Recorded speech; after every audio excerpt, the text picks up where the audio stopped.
আসসালামু আলাইকুম ওয়ারহমতুল্লাহি ওয়াবারাকাতু। প্রিয় দর্শক বন্ধুরা, কেমন আছেন আপনারা সবাই? আশা করি আল্লাহর রহমতে ভালো আছেন। আজকের এই ভিডিওটি আপনার অন্তর কাঁপিয়ে দেবে। এমন কিছু গল্প শোনাবো যা আপনি আগে কখনো শোনেননি।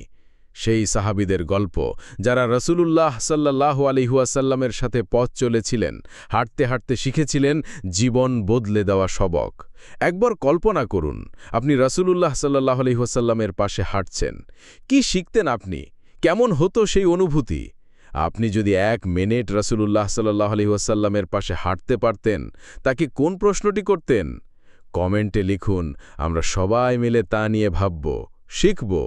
রাসূলুল্লাহ সাল্লাল্লাহু আলাইহি ওয়াসাল্লাম ছিলেন এমন এক নেতা যার কথা, চলাফেরা, প্রতিটি আচরণ ছিল শিক্ষা।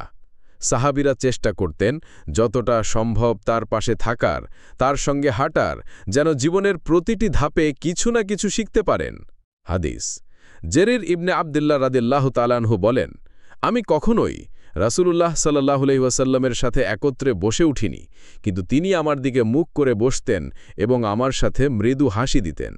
সহিহ বুখারী। এই ছিল নবীর ব্যবহার। এমন ভালোবাসা কাকে না টানে? একদিন নবীজি সাল্লাল্লাহু আলাইহি ওয়াসাল্লাম সাহাবীদের নিয়ে কোথাও যাচ্ছিলেন। পথিমধ্যে একটি ছাগল দেখতে পেলেন। তিনি সাহাবীদের জিজ্ঞেস করলেন, তোমরা বলো, এই ছাগলের দাম কত হতে পারে? সাহাবারা বললেন, ইয়া রাসূলাল্লাহ, এটি তো মৃত ছাগল, এর কোনো দামই নেই। তখন নবীজি বললেন, আল্লাহর কাছে দুনিয়া এতটাই তুচ্ছ যতটা তুচ্ছ এই মৃত ছাগল তোমাদের কাছে। মুসলিম। কি শিখি আমরা? নবীজির সাথে হাঁটার মাঝেও মানুষ দুনিয়ার আসল মূল্য শিখত। সাহাবারা বলেন, রাসূল সাল্লাল্লাহু আলাইহি ওয়াসাল্লাম যখন কারো সাথে হাঁটতেন, তখন কখনোই তাকে একা মনে করাতেন না। হাদিস, আনাস রাদিয়াল্লাহু তাআলা আনহু বলেন, আমি 10 বছর রাসূলুল্লাহ সাল্লাল্লাহু আলাইহি ওয়াসাল্লামের খিদমত করেছি। তিনি কখনো বলেননি, এটা কেন করলে বা এটা কেন করনি। বুখারী ও মুসলিম। এই নম্রতা, এই ভালোবাসা, সেই একসাথে হাঁটার মধ্যেই সাহাবীরা বুঝে নিতেন আল্লাহর রাস্তার শিক্ষা। একবার এক সাহাবী নবীজিকে জিজ্ঞেস করলেন, ইয়া রাসূলাল্লাহ, কিয়ামতের দিন আপনি কোথায় থাকবেন? আমি তো আপনাকে খুঁজে পাব না। নবীজি বললেন, তোমাকে আমার দরকার হবে না, আমি নিজেই তোমাকে খুঁজে বের করব। তিরমিজি। কল্পনা করুন, এমন একজন নেতা যিনি তার উম্মতের জন্য কিয়ামতের দিন পর্যন্ত চিন্তিত। রাসূলের সাহচর্যে থাকা সাহাবীদের চরিত্র বদলে দিত।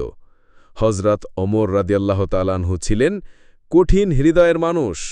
একদিন রাসূলের সাথে হাঁটার সময় একটি অনাথ শিশুকে দেখে তিনি চোখের পানি ফেলেন।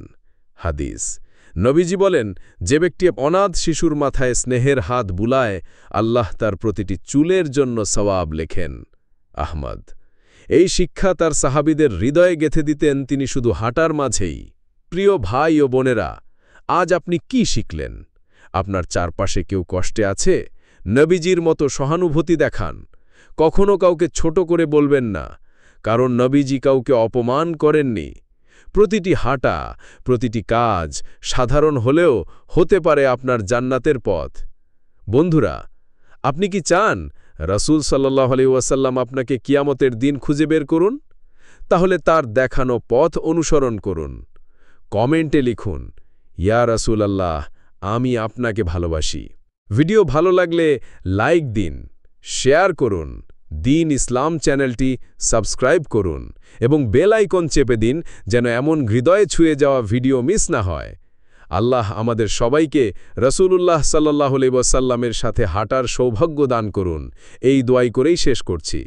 আসসালামু আলাইকুম ওয়া রাহমাতুল্লাহি ওয়া বারাকাতুহু।